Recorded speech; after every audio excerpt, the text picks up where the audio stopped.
So there's this kind of feeling or culture that you should always shoot in terrible conditions. You know, if it's super windy or super rainy or freezing cold, you should shoot because, you know, it improves your mental toughness and, you know, develops you in other ways other than your technique and stuff like that. And today I wanted to talk about that a little bit and also explain why, you know, this might not actually pan out exactly how you thought it might, and explain what you can do and how you should train in conditions like this. So that's exactly what I wanted to talk about today.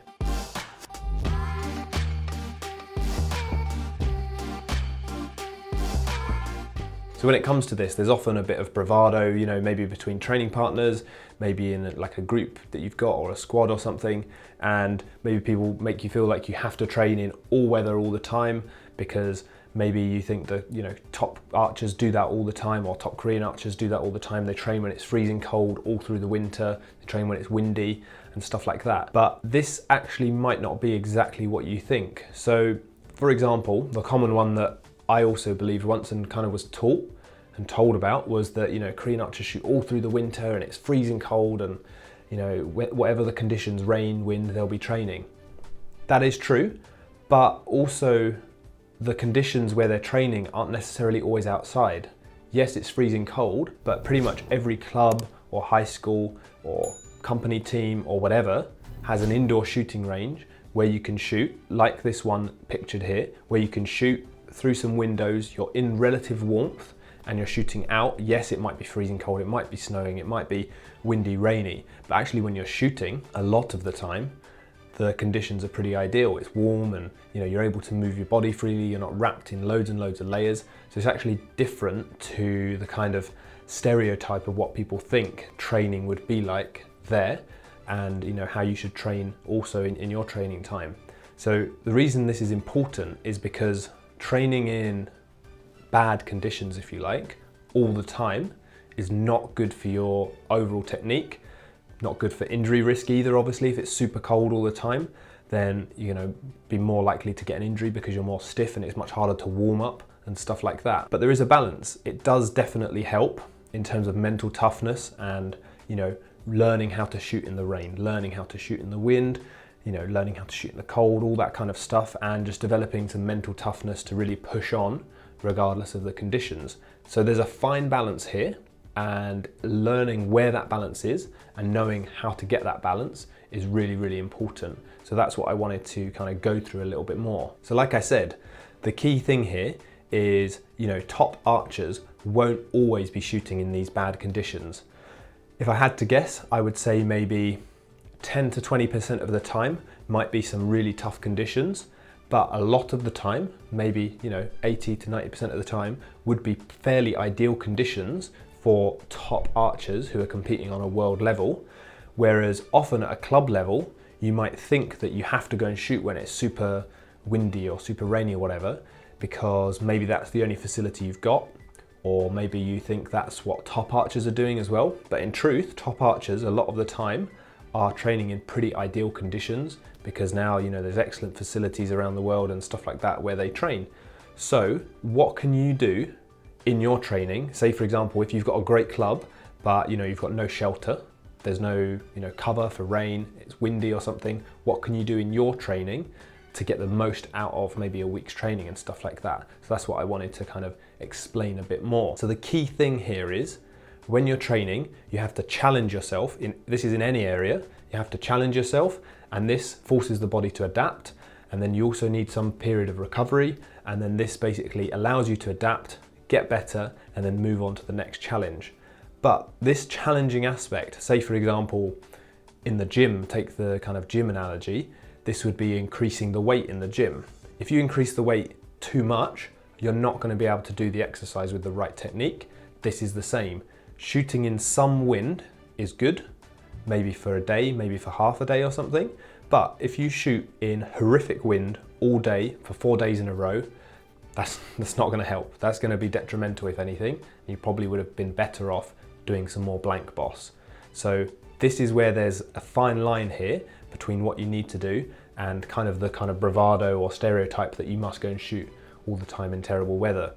So to kind of explain this a bit more, I want to explain what you should do, or my advice, if for example you've got a great club, you can shoot 24/7 outdoors any day of the year, and you've also got the facility to shoot at home, close range blank boss, which is quite a common setup.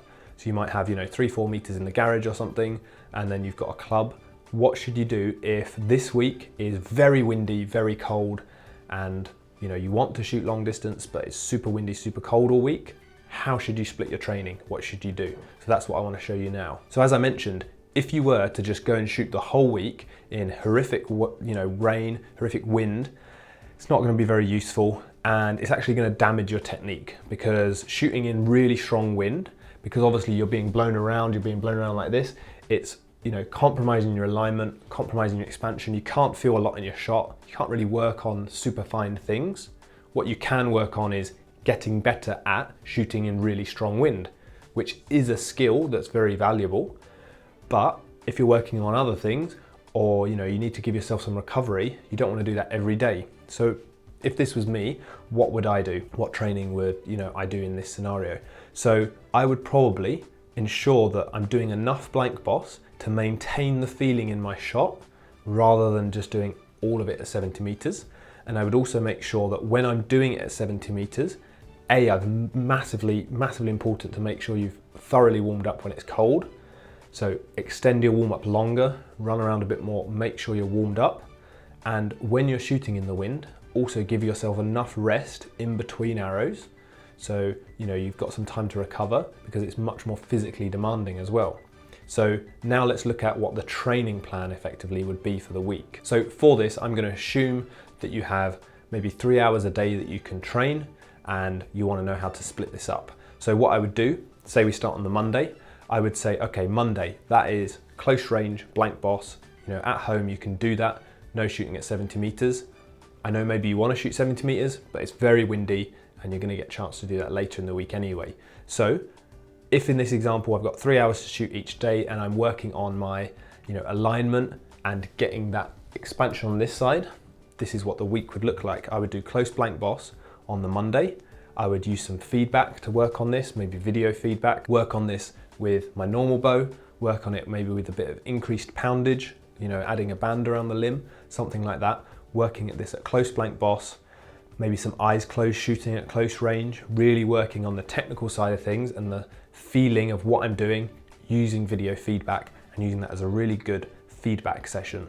Then I'd say, okay, maybe on Tuesday, that 3 hour session, I'm gonna go and shoot in the wind and see how I can transfer that skill into a windy example of competition where, I've really got to maintain this, keeping this direction round is gonna be really hard in the wind, because if your aim moves around, you're gonna want to stop, and it's gonna be much harder. So this is gonna be a test. This is gonna be a really challenging day, and I'm gonna do this. So, like I said, make sure you warm up a lot more than normal. Make sure you're really mobile and able to do that, and then do this session in the wind is fine. Like I said, give yourself some more rest in between arrows. Treat it like a competition and see how you would develop that skill. Also, maybe do some extra aiming off practice in this. Maybe it's really windy and you can increase that difficulty by also setting your sight in the wrong place. So not only do you have to aim off for the wind, you have to then add to that the position your sight is in is wrong, so you have to add them both together and get some other mixed aiming off position. And this is another way to do that. So you could, for instance, score a round. You could treat it like a competition, warm up close blank boss, score a round, warm down close blank boss, see what you did in the round, see where you can improve, and then shoot another round. And this would be your session on the Tuesday, for example. On the Wednesday and the Thursday following that, because I'm assuming this is going to be a really windy day, it's going to be quite fatiguing, I'm going to treat these days as a bit of recovery and go back to close blank boss, work on the technique areas and see, okay, this is how it went on Tuesday, this is when it was windy. Why couldn't I do specific things that I could do at blank boss? What was stopping me doing those at distance in the wind? Was I doing my aim too much? Was I not focusing enough on this side and expanding round? What was it? Then working on that on the next 2 days, on Wednesday and Thursday, and really nailing that down. So I'd really work on those hard at close blank boss. And I'd also, because it was windy and fatiguing, I'd assume you were maybe a bit sore. I'd also add in maybe some stretching, some extra flexibility stuff, and make sure you're recovered before maybe going out again on Friday Again, another windy session, but I'd treat this again very similar and see how you can improve on the last one. What can you do? What's a different strategy you can test out that might benefit you in the wind? Because by doing this, if you just shot in the whole week, you just shot when it was windy, you're not really going to be focusing properly on what strategy you can use, how you can improve in the wind and how you can get better. But because you've split it up, because you've got Tuesday, and then you have had some time to reflect and see how you can improve, then you've got Friday as a test, you can see, okay, this is what I did, now what can I try different? And you can really evaluate these and then go, okay, in a competition, in this kind of wind, I know that this is my, this is my process, this is how I follow this specific thing, and this is how I need to shoot, and it was much better here. So an example of this might be that you realize you were aiming too much on the Tuesday, and you say, okay, on the Friday, I'm not going to worry, as long as my sight is somewhere on the right-hand side between the red and the black, for instance, then I'm just going to, okay, focus on this and shoot, and that's it. Whereas on the Tuesday, maybe you were trying to aim too hard and aim in the blue. So testing these things out can really be beneficial. And then again, on the Friday, this is another test session. Then you've got Saturday and Sunday. Maybe Sunday's your rest day. Then Saturday, you can perhaps do a bow training session. And these things that you've basically added in and you're doing differently because it's a windy week, you're not shooting as much 70 meters, can actually be beneficial still. During your blank boss, you're working on the things that you tested at long distance. So don't think you're losing out by not shooting 70 meters. This is effectively what you would do in a competition. You'd push yourself and challenge yourself, have some time to recover and reset, push yourself again. So it's actually really good. And you can use maybe the time that you saved traveling as well. On Wednesday and Thursday, you didn't travel, you didn't go to the club, you shot at home. You can use that time you saved traveling to visualize and focus on what you're going to do when it's windy, how you're going to read the wind socks, what meters you're going to use what references you're going to use to judge the wind, how you're going to keep yourself calm and not get frustrated with the wind, stuff like that. So don't think of it as something that's not beneficial. It's actually really good, and you can take advantage of the fact that it's windy. So that's why I wanted to go through that today. So that's been an overview of wind shooting and how you can kind of put your training together so that you're challenging yourself and not reaching too far. So I hope you found that video useful. As always, be sure to smash that like button and subscribe to the channel if you haven't already. I'll put the links to social media down below, and thank you for watching, and I'll see you next time.